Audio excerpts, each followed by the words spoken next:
Hello, everybody, and welcome back to Tomorrow and Still, and welcome to my dorm room. I'm back up in college, so this is where we're going to be for the next few months. So before I came back up here to school, I actually did a little bit of book shopping, and then when I actually got back up here, I did some more book shopping because I have a problem. And so I decided, hey, let's show off what I got, because I have a problem. So before I came back up here, I got 2 books, and when I got up here, I got 3. So I'm going to start with what I did before I got back up here, back in my hometown. So the first book that I got is this. It's The 3-Body Problem by Liu Cixin. I am very much trying to get into Chinese literature, and you'll see that with this little book haul because I have another Chinese book on here. This is something I've heard a lot about. My junior and senior year physics teacher actually read this for a book club over lockdown, and she would not stop talking about it. She loved it so much. So I decided, I saw it in a bookstore. I was like, let's get it. I think I would like this. I'm not much of a sci-fi person, and this is very much out of my comfort zone, but I think I'm gonna like this a lot. So there's no blurb on this book. I would read it to you if there was, but pretty much from what I understand, the gist of this book is that it's in the near future, and aliens pretty much discover that we exist. And so they threaten to pretty much destroy us and just crush us under their heels. And so there are 2 factions of humans that respond to this, or there's 2 different ways of people responding to this, creating 2 different factions. There's the people that are like, yes, our new gods, we will praise you and treat you like gods so you don't destroy us, or we're welcoming of this rapture, yada yada yada. People that are pretty much welcoming of the new aliens. And there's the people that are trying to figure out a way to stop this, from everybody dying. Hence the title of the book, The 3-Body Problem. So the three body problem in physics is actually a real problem. It's the idea or the theory that in orbital mechanics, if you have 3 astral bodies orbiting each other, you cannot model it, or it's too complex to model. It's a big problem of, like, physicists will always try and tackle the 3-body problem, but it's just, there's so much going on in that, and there's so much changing every single moment when 3 bodies are orbiting each other that we have not been able to model it, and we think it might be impossible. That's what this is. There are 3 bodies, the aliens, the humans that are welcoming it, and the humans that are trying to stop it, all interacting with each other and fighting over this, are just fighting. And so it's very complex, I think, and I think that's kind of where this is going to try and go. So another thing about, like, Chinese literature is that sci-fi in particular is really interesting in their language and their culture, because, like, the CCP has a lot of the censorship things on media that they can create and publish, and so, or a lot of those censorships and those limitations apply to what, like, sci-fi that we see in the West. So in the East and in China, they have to make sci-fi that really pushes the boundaries of what sci-fi can be, because they have these limitations, and so that's also kind of why I'm really excited to read this. So the second book I got while I was back in my hometown is The Argonauts by Maggie Nelson.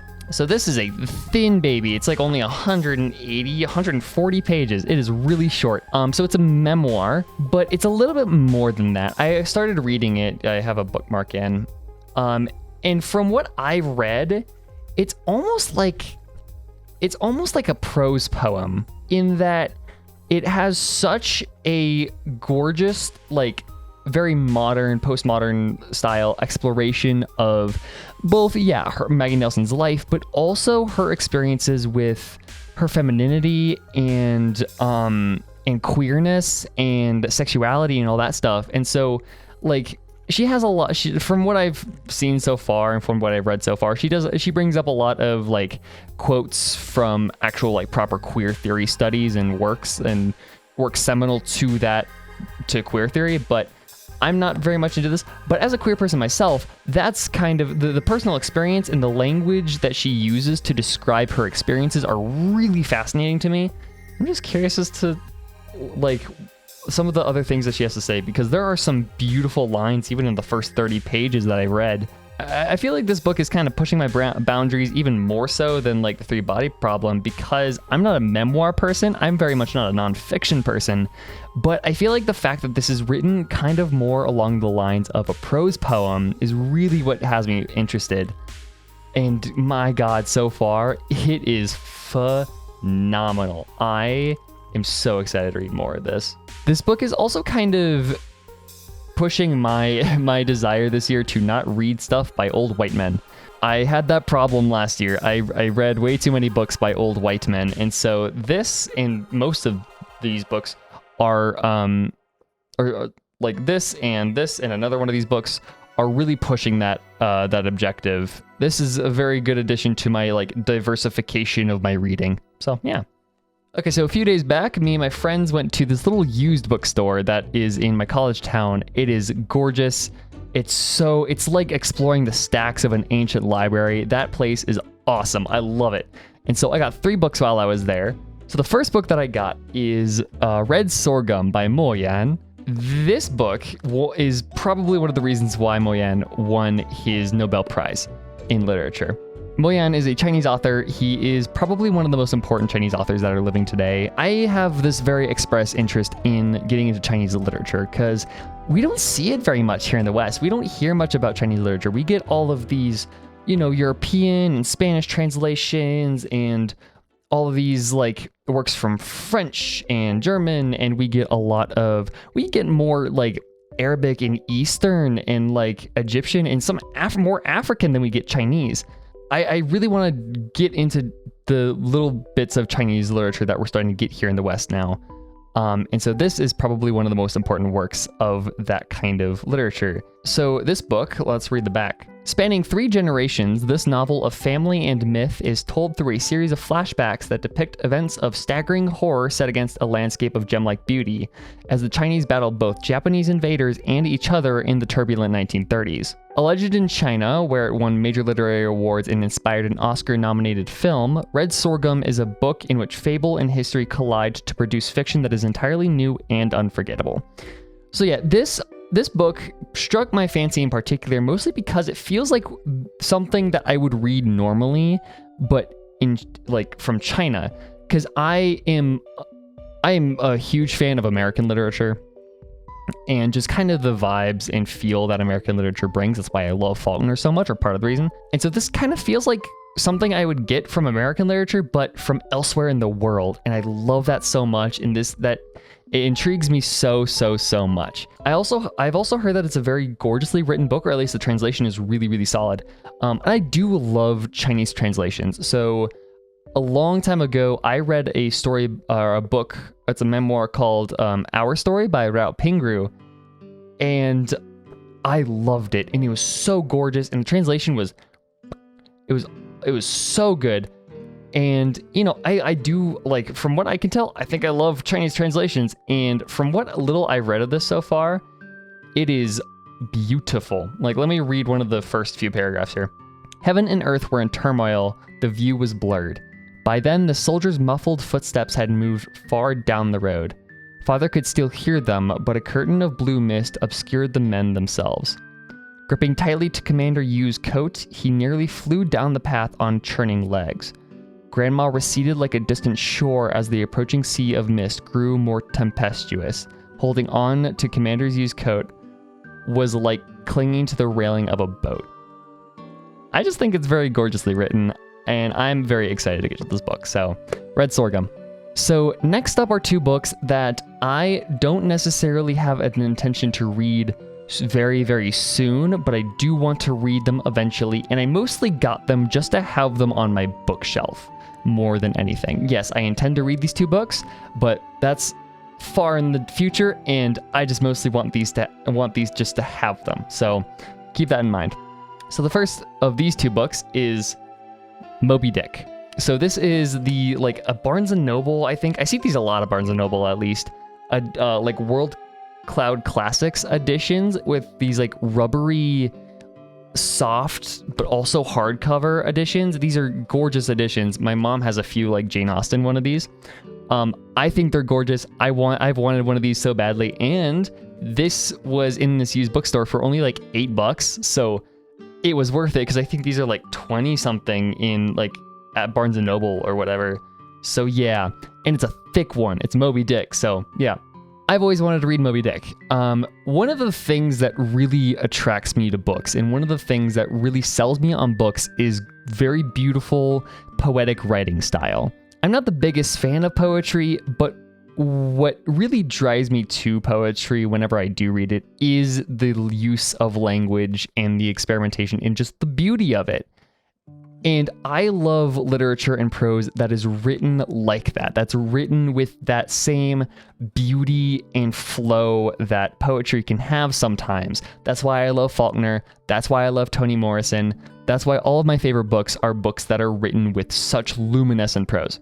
This is often considered just one very long prose poem. You can see where I'm I'm drawn to this. It's Moby Dick. I don't know what to say. It's just Moby Dick. I just want it, and I want to read it eventually. So next up in my final book that I found, I did not intend to walk out of that used bookstore with 3 books. I walked in looking for Red Sorghum, and that was it. But I found the Moby Dick, and then I found this. This is Swan's Way by Marcel Proust, or the first book in Remembrance of Things Past. So for those that know, you know. For those that don't, Remembrance of Things Past is an extremely, extremely long French work. It's often cited as the longest published piece of fiction, or the longest written piece of fiction, even though the Subspace Emissaries World Conquest exists. But often this is considered the longest piece of literature, which you might think, wow, that's only like 500-ish pages. That's not very long. This is the first novel, or this is the first edition of 7. The reason why I picked this up is much the same as Moby Dick. It is, from what I've heard, gorgeously written. The entire point of it is to be kind of a very long stream of consciousness and to play with like association and how we tie like references to media of our time into our thoughts in our daily lives. And it's just kind of also an exploration of being a person in our consciousness and all of that stuff. And so because of that, it's 1, stream of consciousness, and 2, just so luminescent in how it's written. And that's one of the reasons why I at least want to read Swan's Way. I probably won't read the entirety of Remembrance of Things Past, but I do just want to read at least the first book, because that's the one that's most known, and that's probably often cited as his best. So yeah, Swan's Way. Again, this is kind of one of those books that you just kind of have to have on your shelf. Or it's at least one of the books that I want to have on my shelf, since I'm kind of that nerd that likes reading the really pretentious, like, highbrow shit. So yeah, this is just another edition. It's kind of I want this and Moby Dick on my shelf for the same reason I have Ulysses on my shelf. You just gotta have them. It's just that. Let me read the opening paragraph, or like a bit of the opening paragraph of this book, because I just want to illustrate how beautiful this is. For a long time, I used to go to bed early. Sometimes when I had put out my candle, my eyes would close so quickly that I had not even time to say, "I'm going to sleep." And half an hour later, the thought that it was time to go to sleep would awaken me. I would try to put away the book which I imagined was still in my hands, and to blow out the light. I had been thinking all the time while I was asleep of what I had just been reading, but my thoughts had run into a channel of their own, until I myself seemed actually to have become the subject of my book. A church, a quartet, the rivalry between Francois I and Charles V. This impression would persist for some moments after I was awake. It did not disturb my mind, but it lay like scales upon my eyes and prevented them from registering the fact that the candle was no longer burning. I want to read all of this. I want to read all of it, but it's so long. I'm usually not much of a fan of French literature, but it's just sometimes stuff like this really gets me going. Those are my most recent book purchases. Yeah, 2 Chinese books, 1 French, 2 very American. All over the place. I think I'm doing pretty good at diversifying my reading, but I don't know when I'm going to get to these because I have so many books on my TBR already. I have a problem. Save me.